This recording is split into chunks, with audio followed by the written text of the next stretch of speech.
আমরা যারা নাকি ফেসবুকে কাজ করি আমাদের অবশ্যই এই পে আউট সেটআপটা করতে হয়।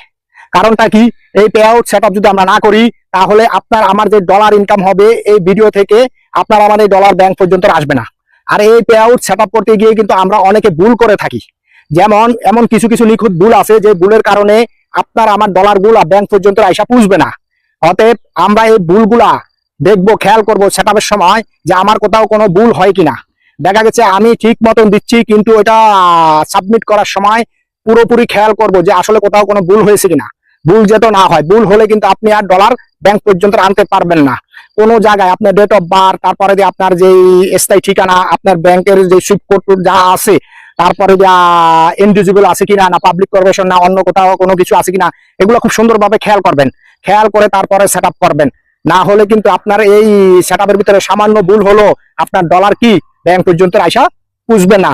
এই সবাই লক্ষ্য রেখে এই সেটআপটা খুব সুন্দরভাবে দিবেন। আপনি না জানলে যে জানে, যে সবচেয়ে ভালো বোঝে, তাকে দিয়ে সেটআপটা করে নেবেন।